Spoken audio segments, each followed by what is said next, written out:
দীর্ঘ ৩০ মিনিট পর অবশেষে খান বাড়ির মেইন গেটের সামনে একে একে ৪টি গাড়ি থামলো। বাড়ির ছোট ছোট ছেলে মেয়েরা বউ আসছে বলে চিল্লাতে শুরু করলো। চারিদিকে হই হুল্লোড় ও আনন্দের মুখরিত হয়ে উঠল। সব গাড়ি গেটে থেমে গেলেও ফারাজের গাড়িটা প্রায় ভেতরে ঢুকে গেল। গাড়ি থামার ৫ মিনিট পর হয়ে গেলেও ফারাজ বউ নিয়ে গাড়ি থেকে নামছে না দেখে বাইরে ফিসফিস শুরু হলো।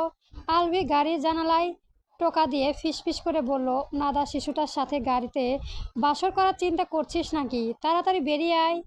ফারাজ এখনো স্ত্রীর মুখে দেখেনি, সুযোগ পেয়ে চাইছিল ঘোমটা তুলে একটু দেখবে বেয়াদব বউটাকে। দেখতে গিয়েও আবার দেখলো না, দেখার জন্য অনেক সময় পরে আছে। সবার ফিসফিস শুনে সোজা বউ নিয়ে গাড়ি থেকে নামলো কোলে নিয়েই। বিয়ে করেছে এটা তার মুখের দিকে তাকিয়ে বোঝা দায়। ভাবখানা এমন যেন ১৯৭১ সালে যুদ্ধ সেরে অবশেষে জয় হয়ে এসেছে। বিধিবাম দুপায়ে এগোতে তিতলি কোলের ভেতরে নড়াচড়ে উঠল। মনে হলো সে শূন্য ভাসছে। পিটপিট করে আঁখি দুটো মেলালো। মস্তিষ্কে জোড়া প্রতিদ্বন্দ্বিত হলো তার বিয়ে হয়ে গেছে কথাটা মানে আসতেই সপ্তদশীয় হাউ মাউ করে কাঁদতে ইচ্ছে করলো। কারো কোলে আছে এটা বুঝতে নামার জন্য হাত পা ছোটাছুটি করলো। মেরুন রাঙা দোপাট্টা ভেতরে সব কেমন ঘেটালো দেখাচ্ছে। মানুষটাকে দেখার জন্য খুব করে চাইলো, কিন্তু কান্না করার ফলে ঝাপসা চোখে ঠিকঠাক দেখতে পেল না। তবুও নামার জন্য অগন্তকে শক্তপোক্ত হাতের শরীরে সবটুকু শক্তি দিয়ে চিমটি কাটলো। বেয়াদব বউটাকে কোলে মাঝে ব্যাঙের মতো লাফাতে দেখে ফারাজ বিরক্তিতে কপাল কুঁচকে নিল। বিড়বিড় করে আওড়ালো, সুখে থাকতে যেহেতু ভূতে কিলায়, আর সব ভূত নখগোড়া থেকে কেটে দিব, মাইন্ডেড। তিতলি পরপর আরো ৩ বার একই কাজ করলো। ফারাজ কি এমন বেয়াদব মেয়েকে কোলে নিয়ে হাঁটবে? সদর দরজার সামনে এসে ধপাস করে নামিয়ে দিল। আকম্মিতই তাল সামলাতে না পেরে দুর্বল তিতলি পড়ে যাওয়ার মতো অবস্থা হলো। তবে নিজেকে সামলে নিয়ে নত মুখে দাঁড়ালো। নতুন বইয়ের আগমনে অপেক্ষা ফারিন বেগম সহ ফারাজের খালা মামি চাচি ফুপারা বিয়ের বাড়ি থেকে আগে আগে চলে আসা কাজিনদের বউরা সবাই সদর দরজার সামনে এখন হলো। কারো হাতে বরণ ডালা, আবার কারো হাতে ফুলে ভর্তি ঝুড়ি, আবার কারো হাতে মিষ্টি। ঝিলিকের মা জিসা বেগম কাঁটা চামচে মিষ্টি নিয়ে নতুন বউয়ের মুখের সামনে ধরলেন। মিষ্টিটা খাওয়া দেখি মা শ্বশুর বাড়ি ঢোকার আগেই মিষ্টি মুখ করে ঢুকলো। এটা খান বাড়ির নিয়ম। ফারাজ খান এসব নিয়ম কারণ দেখতে দেখতে বিরক্ত, ছোট থেকে দেখে আসছে। মিষ্টি খাওয়ালে নাকি নতুন বউরা মিষ্টি হয়ে যায়, এসব ও বিশ্বাস করতে হবে। ভাবা যায় তার বেয়াদব বউ তিতায় থাকুক। ফারাজ বিরক্তির রেশ ধরে জিজ্ঞেস করলো, মিষ্টি খেলে মানুষ মিষ্টি হয়ে যায়, এসব থিওরি তোমাদের কি কে দিয়েছে ফুপুমণি? আমি এসব নিয়ম কারণ মানি না, সামনে থেকে সরো। ফারাজ কথাটা বলেও সবার গিজ গিজ আওয়াজের মাঝেই নিজের কথাটা হাওয়ার মতো ভেসে গেল যেন। তার দুর্বল তিতলি কান পর্যন্ত পৌঁছালো না। ফারিন বেগম ছেলের দিকে তাকিয়ে বুঝলেন ছেলের বিরক্ততায়, ধমক দিয়ে বলেন, তোর জন্য বাড়ির নিয়ম কারণ বন্ধ হবে না। তোর মন চাইলে তুই চলে যা, বৌমাকে আমরা বরণ করে ঘরে তুলবো। পেছন থেকে আলবি খোঁচা মেরে বলল, আমার বিয়ের সময় আমি সব নিয়ম কারণ মানছি। মিষ্টি আমার বউ খাইছে, আমিও খাইছি, এখন তোকেও খেতে হবে। ফারাজ পেছনে ফিরে অগ্নিদৃষ্টিতে তাকালো আলভির দিকে। আলভি একটু ভয় না পেয়ে মেখি হেসে বলল, তোরে আমি ভয় পাই নাকি? বুইড়া হয়ে বিয়ে করেছিস, আবার এখন সিরিয়াল নাটকের অভিনয় করছিস। উপমনি যা বলছে তাই কর, না হলে খাইলে তো মিষ্টি আমিও খেয়ে ফেলি, এমনিতেও আমার ডায়াবেটিস কমে গেছে। আলভির বউ সমী কৌন দিয়ে আলভিরকে পোঁচা দিল। ইতিমধ্যে ফারহাদের থেকে শুনেছে আলভির বিয়েতে মেয়েদের পেছনে লাইন লাগিয়েছে। এটা শোনার পর থেকে স্বামীর উপর রেগে আছে সুমি। আজকে রুমে গেলে সত্যি ঝাড়ু বাড়ি একটাও মাটিতে পড়বে না। বইয়ের রাগ দেখে আলভি একদম চুপ হয়ে গেল। আজকে মনে হয় কিছুমিছু হয়ে যাবে।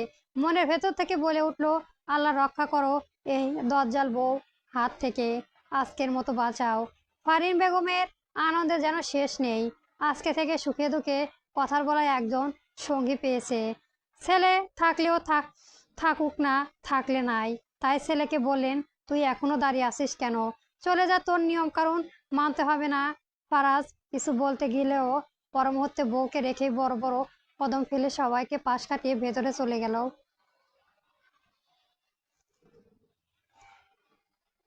ড্রয়িং রুমে বুড়ো বুড়িরা সোফায় বসে বসে পান চিবেচ্ছে।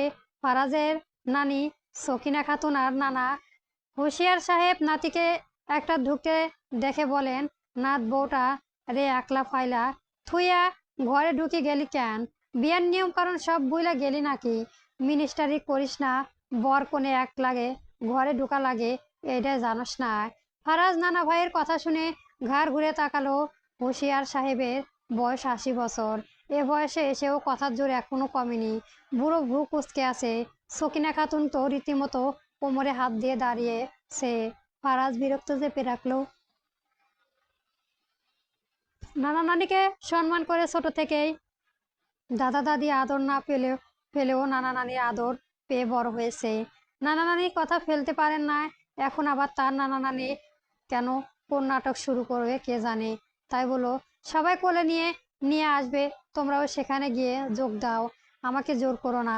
সকিনা খাতুন ধমকে ওঠে, যোগ দিব না মানে? মানি কি রে নাতি? বউ আনছি আদর করে, এক লাগে ঘরে আনবি না? তোর নানা তো আমারে এহেন কোলে লইয়া হাঁটে, তুই এত বড় ধামরা শরীর লইয়া নাত বউয়ের কোলে কইরা আনতে পারিস না? যা বউরে লইয়া আয় বাজারে। কপালে রাগ দপদপ করে। বিয়ে করেও শান্তি নেই, যার জন্য তার এত অশান্তি তাকেও সে শান্তিতে থাকতে দেবে না। তার সাথে অশান্তি নিয়ে গোটা জন্ম কাটাতে হবে। এদিকে এই বুড়ো বুড়িদের নিয়ম কানুনদের ঠেলায় সে অতিষ্ঠ। মুখে কিছু না বললেও আবার পা বাড়ায় সিঁড়ির দিকে। সকিনা খাতুন আবারও ডেকে বলেন, এই নাতি দ্বারা কইতাছি, বউয়ের কোলে কইরা ঘরে লইয়া আয়। তোর নানা আমারে বিয়া দিন কোলে তুলছে, যে আর নামাই নাই। হুঁশিয়ার সাহেব পাশ থেকে বললেন, হ ঠিকই কইছে তোর নানি, 56 বছর আগে কোলে লইছি যে এখনো লইতে লইতে ইচ্ছে করে তা কান্ধে লইয়া বেড়ায়। তুই জোয়ান পোলা বইয়ের কোলে লইয়া ঘরে ঢুকতে পারিস না? ফারাজের সাহস স্বীকারোক্তি। পারবো না। সকিনা খাতুন সিঁড়ির দিকে তেড়ে আসলেন। পারবি না মানে কি? হুঁশিয়ার সাহেব নাতির হইয়া এক কথা কইতে পারিস? নানা নানির কথা শুনে ফারাজের খুব হাসি পেল, তবে হাসলোও না। হনহনিয়ে চলে গেল তার নানার বাড়ি টাঙ্গাইল।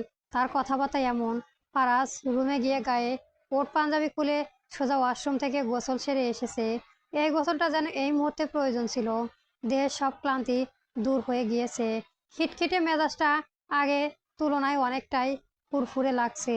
শার্ট প্যান্ট পরে বিছানায় সে একমনে কিছু একটা ভাবলো।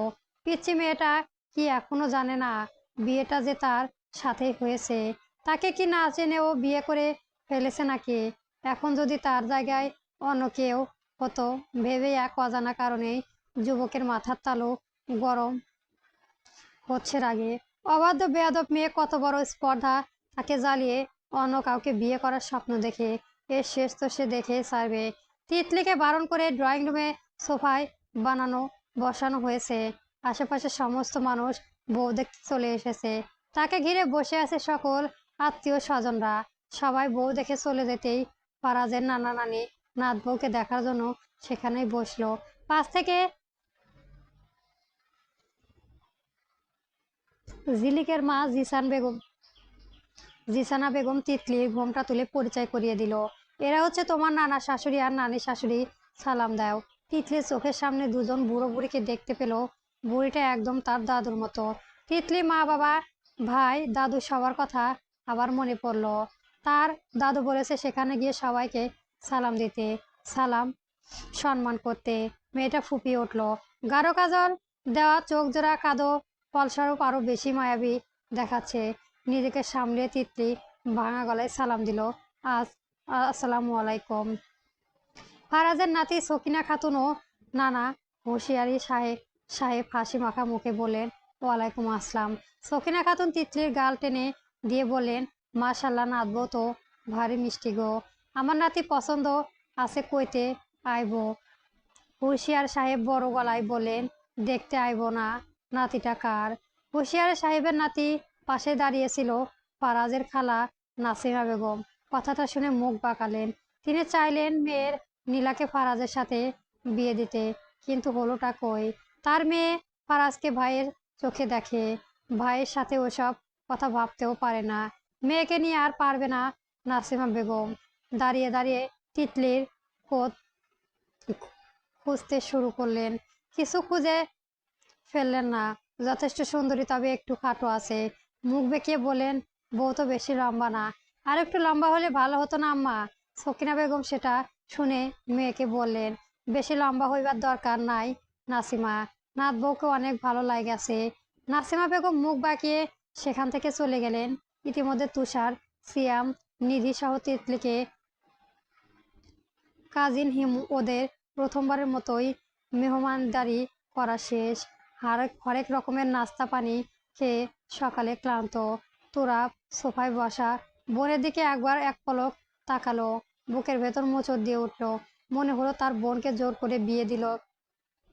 বোনের মমতা নেওয়া দরকার ছিল একবার, কিন্তু ওটাও ভাবছে ফারাজ ভাইয়ের কাছে আদরের বোনটা অনেক ভালো থাকবে। তাই অতটা ভালোও নাই। আফজাল খান এতক্ষণ রুমেই ছিলেন। ছেলের বিয়ে থেকে এসে প্রেশার বেড়ে গেছে, হাঁটতে পারছেন না। এখন একটু ভালো লাগতে তুষারের পাশাপাশি বসলেন। চা খেতে খেতে কিছুক্ষণ গল্প করলেন। রাত বাড়তে থাকলো। ঘড়ি রাত 12টা। সব আচার অনুষ্ঠান আর বাসর ঘর সাজানো শেষে তিতলিকে নিয়ে আসা হলো ফারাজের রুমে। বাসর ঘর সাজিয়েছে আলভি, নিহাত আর ফারাজের বন্ধু শাওন মিলে। সাদা বিছানার মধ্যভাগে গোলাপ দিয়ে লাভ বানিয়ে ভেতরে লিখেছে F+T। সাদা গোলাপ, লাল গোলাপ সহ বিভিন্ন সুগন্ধি জাতীয় ফুল দিয়ে পুরো রুমকে ফুলের দোকান বানিয়ে ফেলেছে। আলভি ইচ্ছে করে এমনটা করেছে। একজন মহিলা গ্লাস ভর্তি দুধ এনে টেবিলে রেখে তিতলিকে উদ্দেশ্যে হাসি মাখা মুখে বললেন, টেবিলে দুধের গ্লাস রেখে গেলাম, এগুলো তোমার স্বামী আসলে খেতে দিও। তিতলি অবুঝের মতো উপর নিচ মাথা নাড়ালো। ভদ্র মহিলা সেটা দেখে মুচকি হেসে বললেন, আর শোনো, স্বামী যা করতে চাই করতে দিবে, কিছু বললে সুন্দর করে উত্তর দিবা, মুখে মুখে তর্ক করবা না। তোমার স্বামী কিন্তু অনেক রাগী। এই রাত সম্পর্কে আরো কিছু কথা বুঝিয়ে দিয়ে ভদ্র মহিলা চলে গেলেন। তিতলি ঠিক চিনল না, কিন্তু মনে হলো কোথায় যেন দেখেছে। তার ওসব ভাবনার সময় নেই। দাদুর কথাগুলো শুধু মনে আসছে। ভয়ে ক্রমশে কেঁপে কেঁপে উঠছে শরীর। 5 দিন আগেও কি চিন্তা করছিল তা কারোর সাথে বিয়ে হয়ে যাবে? হাতুড়ে ভর দিয়ে বসে ফুপিয়ে কেঁদে উঠল। বাসর ঘরে বাহিরে দাঁড়িয়ে আছে খানবাড়ির সকল নমুনারা। শুধু ফারাজের আসার অপেক্ষা। মোটা আতঙ্কে টাকা হাতিয়ে নেবে আজ। আলভি, নিহার, শাওন, তাসফি সহ আরো কয়েকজন কাজিন মিলে দরজা আটকে দাঁড়িয়ে আছে। আজ টাকা না দিলে কিছুতেই বাসর ঘরে ঢুকতে দেবে না। দীর্ঘক্ষণ বাইরে থাকার পর অবশেষে ফারাজের মনে হলো এবার রুমে যাওয়া হোক। বেয়াদব বউটা একা একা রুমে কি করে দেখতে হবে না। কিন্তু রুমের সামনে আসতেই দরজার সামনে ওভাবে সবাইকে লাইট ধরে দাঁড়িয়ে থাকতে দেখে ভ্রু কুঁচকে বলল, এভাবে লাইট ধরে সবাই দরজার সামনে দাঁড়িয়ে আছিস কেন? সবাই ফারাজের কথা শুনে মুখ চেপে হাসতে লাগলো। আরবি হাসি থামিয়ে বলল, ঢুকতে দেবো, আগে টাকা দে। ফারাজ রাগ দেখিয়ে বলল, টাকা দিব মানে? বাসর ঘরে কি এমনি এমনি সাজিয়েছি? টাকার বিনিময়ে বাসর ঘর পাবি। আমি তোদের বাসর ঘর সাজাতে বলেছিলাম, রুমটা নষ্ট করে দিয়েছিস দেখি সর। আলভি, নিহা, শাওন একসাথে বলে উঠলো, বলছি তো আগে 80,000 টাকা দে, নইলে বাইরে দাঁড়িয়ে দাঁড়িয়ে বাসরাত কাটানোর স্বপ্ন দেখ, তোর বউ ভেতরে থাকবে। ফারাজ চোখ ছোট ছোট করে তাকালো। বিরক্তি সুরে আওড়ালো, বউ আমার, রুম আমার, বাসর ঘরও আমার, তোদের কোনো টাকা দিব না। সবাই একসাথে বলে উঠলো, কথা না বাড়িয়ে টাকা বের কর। টাকা দিলে তোরই লাভ, বউয়ের কাছে যেতে পারবি। ফারাজ বিরক্ত ভঙ্গিতে দাঁতে দাঁত চেপে প্যান্টের পকেটে হাত দেয়। এটা দেখে আলবি ব্যঙ্গ করে বলে, ওরে ভাবির কাছে যাওয়ার কি তারা? টাকা দিতে বলছি আর পকেটে হাত দিলি, বাহ বাহ, তবে শোন, একটু আস্তে করি বুঝিস, তোর না হাত শিশু। ফারাজ কিছু না বলে একটা কাগজের মুড়োনো প্যাকেটে বের করে আলবির হাতে দিয়ে বলে, নে, এখানে 1 লাখ আছে, সবাই ভাগ করে নে, গুলো আমাকে ফিরিয়ে দিস। টাকা ভেবে সবাই ফারাজের জায়গা করে দিল। ফারাজ ভেতরে ঢুকে সঙ্গে সঙ্গে দরজার সিটকিনি লাগিয়ে দিয়ে পুরো রুমে একবার চোখ বুলালো। ওদিকে বাহির থেকে ওরা সবাই দরজা ধাক্কাতে ধাক্কাতে বলল, দরজা খুলবছি, না হলে আজ তোকে বাসর করতে দেব না। প্যাকেটের ভেতরে সাদা কাগজ টুকিয়ে দিয়ে বলতেছিস 1 লাখ টাকা আছে। নিহাত ও শাওন বলল, ফারাজ ভাই অনেক চালাক, মনে হয় আগে থেকে জানতো আমাদের প্ল্যানটা, তাই কাগজের প্যাকেটে বানিয়ে ভেতরে কাগজ ঢুকিয়ে আনছে। আলভির ও হেরে যাবে না। ফারাজের থেকে কিভাবে টাকা হাতিয়ে নিতে হয় সেটা সেও দেখে নেবে। আরও কিছুক্ষণ দরজা ধাক্কাধাক্কি করে সবাই চলে যায়। এদিকে ফারাজ রুমে ঢুকে বউকে না দেখে কপাল কুঁচকে এদিক ওদিক তাকায়। সে এই বেয়াদব বউ আর কোথায় গেল? ওয়াশরুমের দিকে দরজা বাহির থেকে বন্ধ। দরজা দিয়ে সে এখন ঢুকলো, তাহলে গেল কই? সহসা চোখ করে খাটের নিচে বেরিয়ে আসে একটা লম্বা শাড়ির আঁচল। যুবক ভ্রু কুঁচকে নেয় কৌতূহলে। গম্ভীর সুদর্শন মুখখানা আচমকায় শোষাত্মন ভাবভঙ্গি ধরে রেখে বিড়বিড় করে আওড়ালো, বুদ্ধিমতী বউ আমার, লুকোচুরি যেহেতু খেলেছো, লুকোনোর সময় নিজের সাথে শাড়ির আঁচলও নিয়ে গেলে ধরা পড়ার কোনো চান্স থাকতো না। এত বড় খাট থাকতে খাটের নিচে গিয়ে লুকিয়ে আছে, তা বউকে আসলে নেবেল দেওয়া দরকার। তিতলি ভয়ে জড়সড় হয়ে গেল, দম বন্ধ লাগছে সব। শাড়ির আঁচল বাহিরে আছে এই খেয়ালটা তার মাথায় নেই। মাথার চুল খুলে গিয়ে বিক্ষিপ্ত আকারে আছড়ে পড়েছে চোখ মুখে। গরম লাগছে তার উপর শাড়ি পরায়। এইটুকু নিচু জায়গাতে আর এক মুহূর্তে থাকলে সে মরে যাবে। খাটের নিচ থেকে লোকটাকে দেখতে চাচ্ছে, কিন্তু শুধু হাঁটু থেকে পা পর্যন্তই দেখতে পাচ্ছে। পুরুষালী লোমশযুক্ত ফর্সা পা দেখে কোনো সুদর্শন পুরুষই মনে হলো। পা ফর্সা হলে কি হবে, মুখ তো বুড়ো। আচমকাই ফারাজ নিচু হয়ে আঁচল নিয়ে হাতের মুঠোয় পেঁচাতে শুরু করলো। তিতলি বুঝতে পেরে ভেতর থেকে টানতে থাকলো। কেঁদে দেবে এমন ভাব নিয়ে খাটের নিচ থেকে ফুপিয়ে বলল, আমি আমি আপনাকে স্বামী হিসেবে মানি না, আমি ডিভোর্স চাই। ফারাজের হাত থেমে যায় কথাটা শুনে। ফুরফুরে মেজাজ নিয়ে বাসর ঘরে ঢুকেছে। এই কথাটা শুনে যুবক রাগে ফেটে পড়ে, বেয়াদব বউটারে এখন কি করতে মন চায়, আগে বের করে আনুক, শুধু তারপর ডিভোর্স কিভাবে দেয় সেটা প্র্যাকটিক্যালি বুঝিয়ে দেব। হাতের মুঠোয় আঁচলটা নিয়ে জোরে এক টান দিল। তিতলি কেঁদে দিয়ে নাক টেনে বলল, ও ছাড়ুন, আমি অন্য কাউকে ভালোবাসি, আপনি আমাকে ছোবেন না একদম।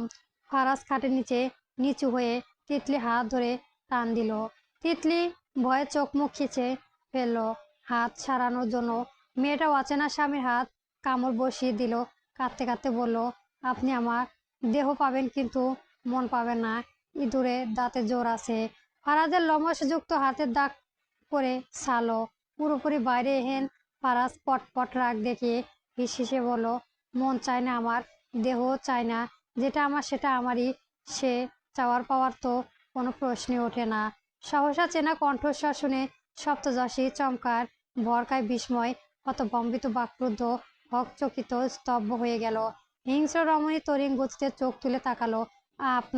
আপনি তীর তীর করে কাঁপতে থাকা আধর যুগল ফাঁকয় স্পষ্ট গলায় শোধালো, সম্পূর্ণ শব্দ উচ্চারণ করতে পারল না। স্বপ্ন দেখছে সে, এটা স্বপ্ন, এখনই মিলিয়ে যাবে। আক্রমিত কোমরে একটা শক্ত আঙুল ছোঁয়ায় তিতলির কোমরে নরম চামড়া এক অদ্ভুত শিরশিরানি অনুভূতি জাগিয়ে তোলে। শিরশিরানিটা কেমন অসহ্য বেদনা দিল, তাকে সহ্য করলো না তার ছোট্ট শরীর। হুট করে উঠে দাঁড়িয়ে মুখবাই অবিশ্বাস নিয়ে মেয়েটা বলে উঠল, আপনি আমায় বাসর ঘরে কি করেছেন? আমার স্বামী কোথায়? কি করছেন তার সাথে? ফারাজ শক্ত মেজাজে বলল, বিয়ে করেছি, বাসর ঘরে থাকবো না তো কি মহাকাশে থাকবো বেয়াদব। তিতলি বিশ্বাস করে না, এ কথা একদম বিশ্বাস করে না। তার তো অন্য কারোর সাথে বিয়ে হয়েছে। এই লোক মিথ্যে বলেছে, বউ ডিভোর্স দিয়েছে, তাই তাকে ভাগানোর চিন্তা করেছে, তাই তো। গলা ছেড়ে দিয়ে বলল, আমার স্বামীর সাথে কি আপনি করেছেন? আমি আপনাকে আমি ছাড়বো না। ফারাজ তিতলির মুখ চেপে ধরে, বেয়াদব বউ, চিল্লিয়ে বাড়ির সব মানুষ নিয়ে আসবে। মুখ চেপে ধরে ফিস করে বলল, চুপ, একদম চুপ, না চুপ হবে না, আমি চিল্লাবই। যুবক এক মুহূর্তে দেরি না করে তিতলিকে টেনে হিঁচড়ে কাঁধে তুলে নেয়। ছাড়ুন ছাড়ুন, আমাকে কোথায় নিয়ে যাচ্ছেন? শাস্তি দিতে। ফারাজ পুরো রুমের ভেতরে এদিক ওদিক হেঁটে এসে তিতলিকে সোজা বিছানায় ধপাস করে ফেলে দিল। পরবর্তী গল্প পেতে আমার চ্যানেলটি সবার আগে সাবস্ক্রাইব করে রাখবেন। গল্পটি কেমন হয়েছে অবশ্যই কমেন্ট বক্সে জানাবেন। ধন্যবাদ। গল্প রাগে অনুরাগে চলবে।